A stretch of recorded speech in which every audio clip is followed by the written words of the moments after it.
Приключуваме со вестите, останете со нас и проследете ги.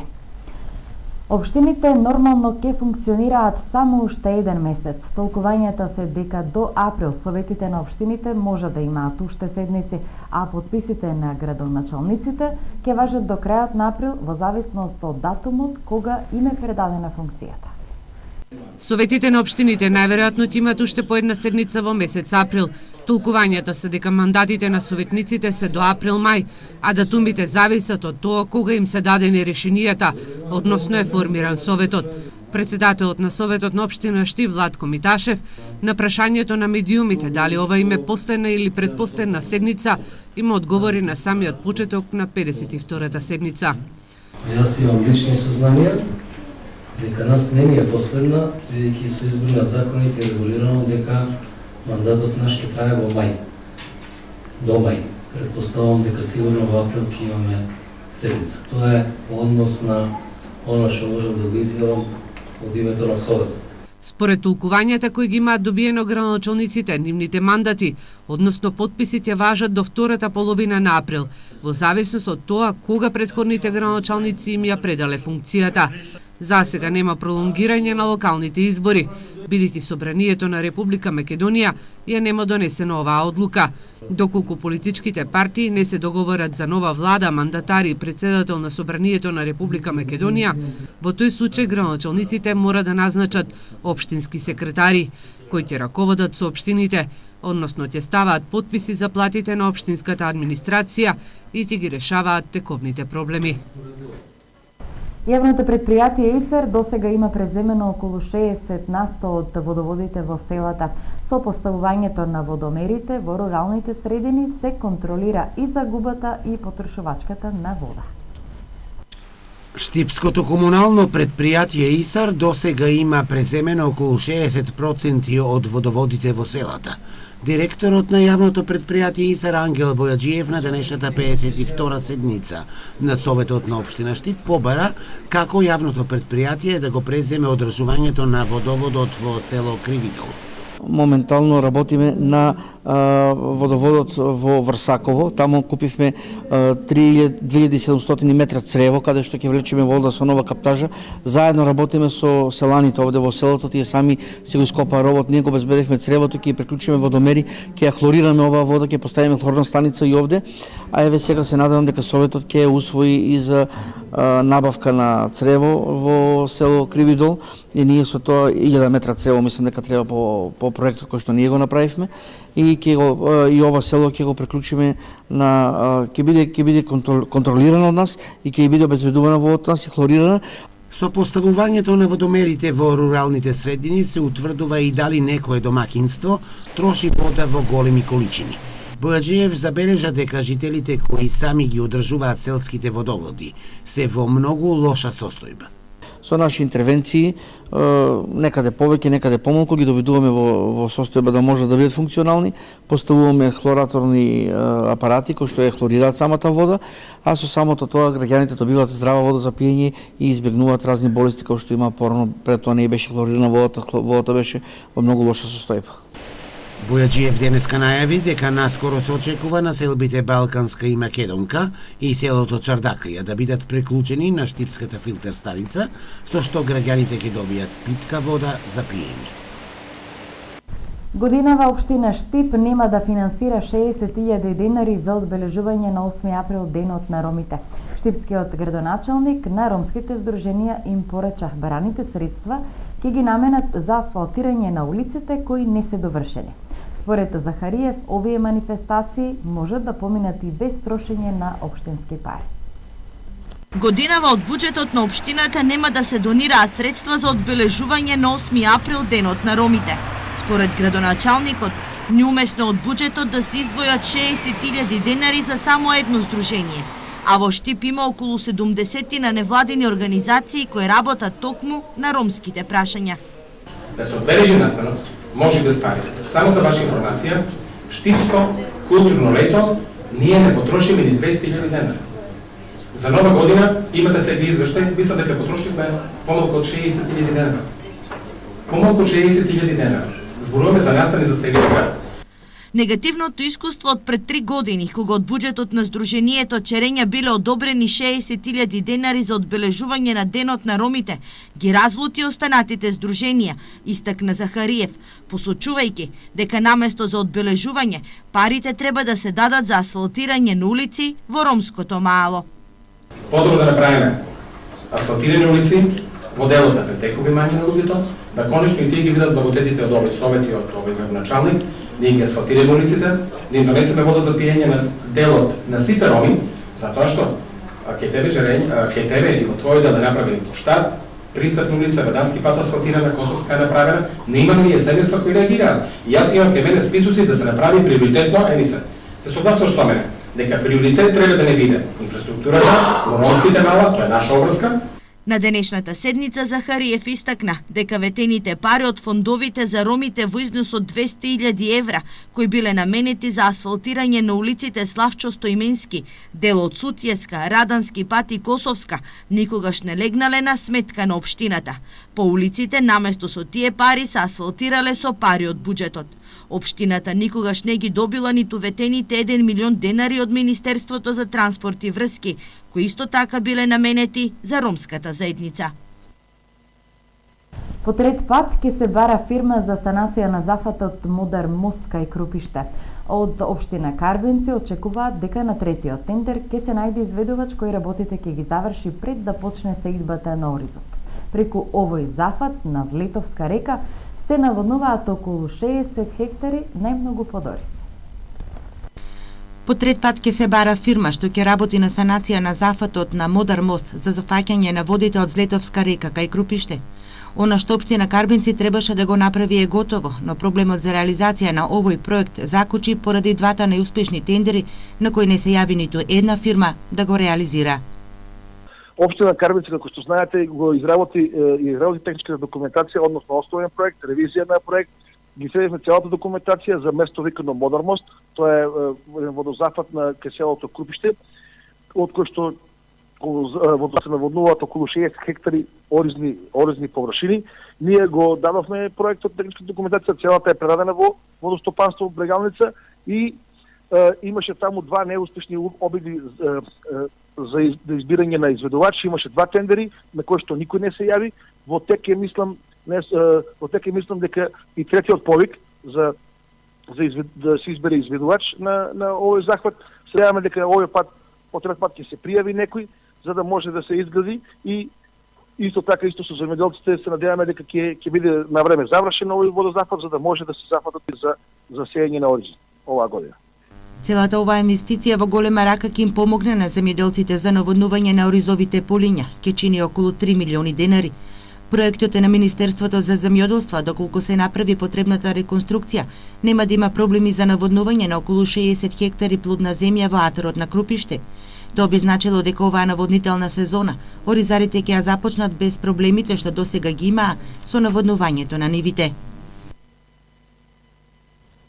Музичката академија од утре вечер со концертот на Емилија Попивода ја почнува уметничката пролет. Деканот Тони Китановски најави и возобновување на познатиот штипски биг бенд кој свој концерт ќе има во месец мај. Музичката академија од утре вечер почнува со манифестацијата Уметничка пролет. Деканот Тони Китановски на денешната пресконференција најави дека манифестацијата ќе отвори познатата пианистка Емилија Попивода со концерт во 19 часот во мултимедијалниот центар во Штип. 23-тиот големата прослава на патрониот празник, кај што ќе има дел музичка програма, ќе настапиме Владко Стефановски и јас, а ќе ни се приклучи и нашиот драг пријател Никола Ристановски со поезија од Ацо Шопов. Потоа, тоа што знам сигурно дека има во мај месец ќе имаме настап со ново создадениот биг бенд овде во Штип. Една традиција што почнала многу одамна после војната со биг бендот Македонка. Се обновуваме таа традиција. Заеднички сили со неколку музичари и млади извонредни од средното музичко и студенти од академијата и нивни професори. Китановски истакна дека во тек се преговори со познати музички имиња за концерти во текот на април во рамките на уметничката пролет на Универзитетот Гоце Делчев. Во плани им е крајот на академската година да ја завршат со концерт на познат бенд на Отворено. Што се однесува за 23 март, кога ќе се одбележи 10 годишнината од постоењето на Универзитетот Гоце Делчев, Китановски најави дека студенти од Музичката академија на Отворено ќе имаат концерти на неколку локации во Штип, меѓу кои кај музеот и на градскиот плоштад. Пијанистката Емилија Попивода на денешната пресконференција рече дека на концертот утре вечер ќе изведува композиција од македонскиот автор Димитрije Бужаровски, а кои што се базирани на македонски народни теми. Практично македонските народни песни се преработени во една класично пијано верзија со примеси на джез, експресионизам, импресионизам. И сметам дека публиката на вистина ќе ужива препознавајќи ги познатите македонски песни кои во минатото, но и денес се изведуваат и се пеат на вечерните седанки. Дел од композициите кои ќе ги исполни македонската пијанистка Попивода се Зајди Зајди, Дали памтиш милице, Шејтерна, Кале Шања и Не си го продавај колјот чифликот.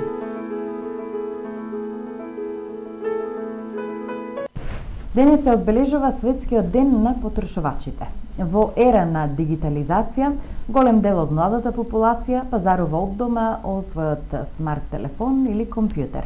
Но не секогаш нарачаните производи го задоволуваат потребниот квалитет. Од Организацијата на потрошувачи препорачуваат пред да се порача било кој производ, пожелно е да се направи мини истражување, бидејќи голем е бројот на потрошувачи кои биле изманипулирани. Онлайн бизнисот расте како никогаш досега. Изминатите 2 години голем дел од граѓаните, наместо по продавници, шопингуваат од дома, од својот мобилен телефон или пак компјутер. Социјалните мрежи се полни со огласи за продажба. Се продаваат гардероба, чевли, домашни миленичиња. Добар дел од штипјани кои пазарувале преку интернет се задоволни од она што го купиле. Велат дека испорачаниот производ соодветствувал со она што го порачале. Сепак, повеќе им веруваат на странските сајтови за продажба. Нема проблем. До сега што сум порачал, нема проблем. И од Македонија ме порачувано, од странство повеќе. А некое лошо искуство поврзано со интернет продажбата? Не. Па некои фирми сигурни се, некои не се сигурни толку. Имате ли вие некое лошо искуство со порачувањето преку интернет? Не. Но не секогаш потрошувачите го добиваат она што го порачале. Често пати се случува вистинскиот производ и производот од страницата да не се исти. Или пак, во најлош случај, да биде испратен производ со многу лош квалитет. Експертите препорачуваат внимателно избирање на страницата од која се порачува. Најдобро е пред да се порача да се направи и мало истражување. Единствен начин е да се користат сервиси кои што се познати, кои што се високо рангирани. Например, AliExpress сервисот за интернет купување е доста добар, има големи безбедносни мерки да спроведено. Речи си да е невозможно да се направи злоупотреба на вашите податоци таму. Заштитили се многу, работа на заштитата. Користење исто така на сервиси како PayPal, сервисот за интернет купување низ целиот свет. Во 2015 година се донесени измени во Законот за заштита на потрошувачите, со кои се направени подобри дефинирање на купувањето преку интернет, а се зголемија и правата на потрошувачите. Инаку, според статистиките на Управата за јавни приходи, Кумановец во 2015 година преку продажба на интернет заработил дури 1,26 милиони евра.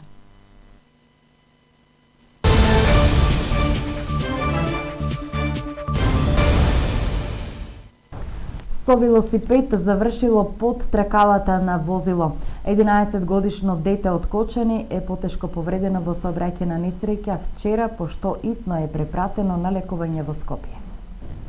Повторно повредено дете во сообраќајна несреќа во Кочани. 11-годишното дете со велосипедот што го управувал завршил под тракалата на возилото Ауди, кое налетело на него, а било управувано од 23-годишен возач од Кочани.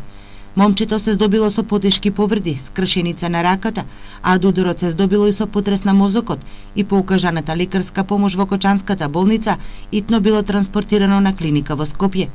Несреќата, како што информираат полицијата, се случила околу 18 часот и 15 минути на крстосницата меѓу улиците Киро Кикенски и Наум Наумовски Борче. За една недела ова е втора сообраќајка со потешки последици во Кучанско, во која е повредено дете. На патот кај Облешево 50 годишен кучанец со возилото удри во 8 годишно дете. Статистиката, анализите покажуваат дека доминантна причина за предизвикување сообраќајни незгоди во како во Македонска Каменица, така и во останатите дел од Македонија е токму факторот човек и брзото возење и управување на моторно возило под дејство на алкохол. Децата немаат сопирачки, 0 деца жртви во сообраќајот се кампања на Републичкиот совет кој треба да допре до сите возачи да внимаваат на безбедноста на пешаците и велосипедистите како ризична група и најзагрозена категорија на учесници во сообраќајот. Лани, според статистиката на СВР Штип, во сообраќајни несреќи животите ги загубиле 2 велосипедисти и исто толку пешаци.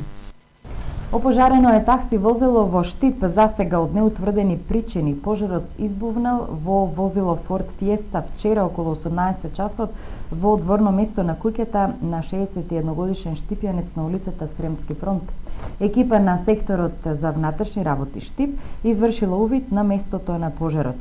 Причината за настанување и предизвиканата материјална штета дополнително ќе бидат утврдени. Инаку пожарот бил локализиран од територијалната противпожарна единица во Штип.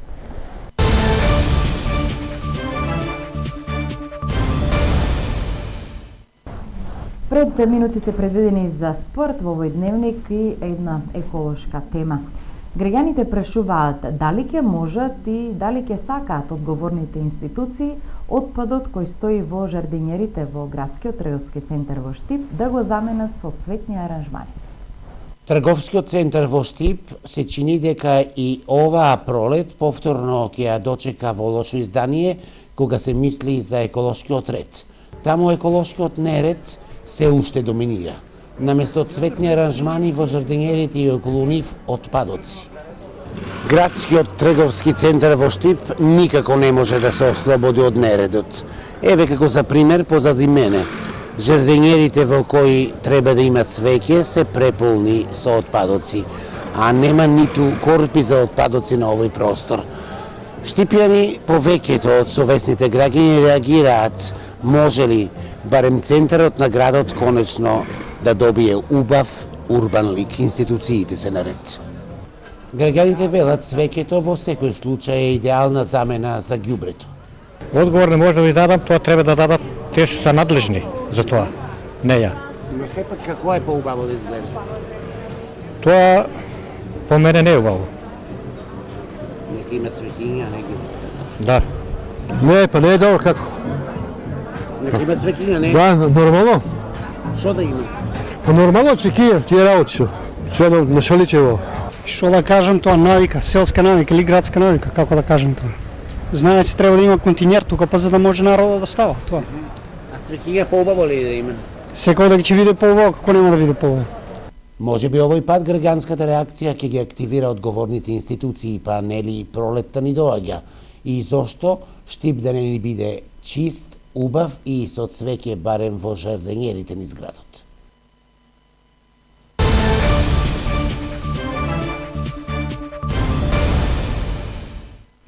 Македонски боксерски работници се стекнаа со лиценци за суди и супервизори во регионалната лига. Истите лиценци ќе важат и за боксерските надпревари во рамките на Националната лига на Македонија. Со стартот на регионалната боксерска лига се дефинираат и критериумите околу надпреварувањата, како и техничките детали околу правилата. По одржаниот боксерски надпревар Пинк Пантер Војводина Спартак во Штип се одржа семинар за стекнување со лиценци за судии и за супервизори. Според информацијата од подпредседателот на регионалната лига Јелија Младеновски, со лиценца за судии се стекнале македонските судии и тоа Александар Денков, Ристо Огњанов, Трајан Коцев и Петре Неделковски. Лиценци за супервизори добија Таше Ташков, Оливер Станков, Душко Сачкарски и Фату Салиху. Со овие лиценци македонските судии ќе може да судат и во националните и регионалните надпревари. Исто својата улога ќе извршуваат и супервизорите. Во понатамошниот тек со организирање на евентуални курсеви, тие ќе може да бидат судии и супервизори на европски и светски првенства, како и на големи меѓународни турнири. Што се однесува до првенството во регионалната лига, второто коло ќе се одржи на 24 април, а екипата на Пинк Пантер во Штип ќе гостува на Радник во Бјелина. Ги следевте вестите на Ирис телевизија. Имајте пријатна вечер.